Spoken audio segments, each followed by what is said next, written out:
దీని వెనకాల ఉద్దేశాలు తప్పనిసరిగా ఇదేదో ఒక డ్రామా ప్రాసనం లాగా చేయాలనే ఉద్దేశమే తప్ప ఒక పద్ధతి ప్రకారం ఏమైనా ఉంటే విచారణ చేయాలనే కోరిక ఏజెన్సీకి ఉన్నట్టుగా మాత్రం కనిపించట్లేదు. కాబట్టి ఏదైనా సరే మేము కోర్టుకి కోఆపరేట్ చేస్తాము. న్యాయ వ్యవస్థ మీద నమ్మకం ఉంది. న్యాయం పద్ధతి ప్రకారంగానే న్యాయాన్ని కోరుతాము. మాకు న్యాయం జరుగుతుందనే నమ్మకం ఉంది. ఇది చాలా తప్పుడు కేసు.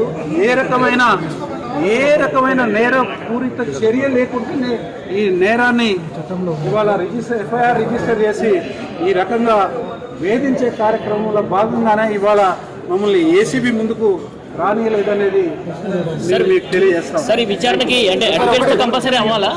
సార్, అడ్వకేట్స్తోనే అవ్వాలా? ఖచ్చితంగా అడ్వకేట్తో అటెండ్ కావాలని ఉందో చట్టంలో ఫండమెంటల్ రైట్ ఉందండి.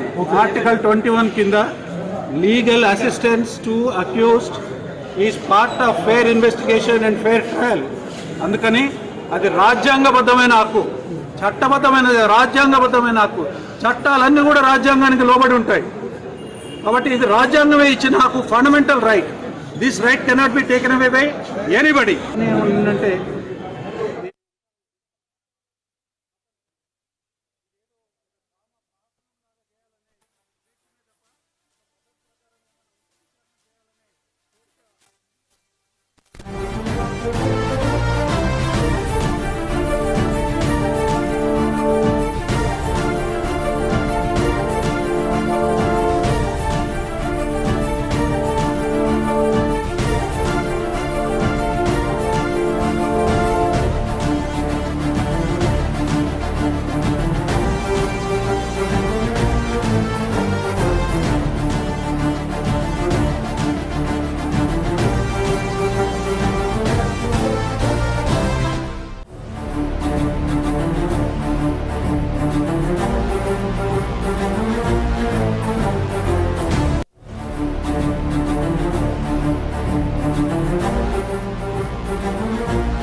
ఏసీపీ విచారణకు హాజరైనటువంటి కేటీఆర్ ఏసీపీ అధికారులు రెస్పాండ్ అయిన తీరుకు నేపథ్యంలో ఆయన తిరిగి మళ్లీ వెనక్కి వెళ్లిపోవడం జరిగింది. మరి ఏసీపీ అధికారులు మరోసారి కేటీఆర్ ను విచారణకు పిలుస్తారా?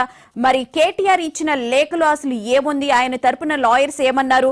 ఏసీపీ తీరునైతే కేటీఆర్ లాయర్స్ అయితే తప్పుపట్టడం జరిగింది. ఆర్టికల్ 21 కింద ఫండమెంటల్ రైట్ ఇది. అడ్వకేట్ తో విచారణకు వెళ్లడం అనేది రాజ్యాంగ హక్కు అని చెప్పి కూడా కేటీఆర్ తరపున లాయర్ ఎవరైతే ఉన్నారో సోమభారత్ చెప్పడం జరిగింది. ఇది రాజ్యాంగం కల్పించిన హక్కు, ఎవరికైనా వెళ్లే అధికారం ఉంటుంది అని చెప్పి కూడా ఆయన క్లియర్ గా చెప్పారు.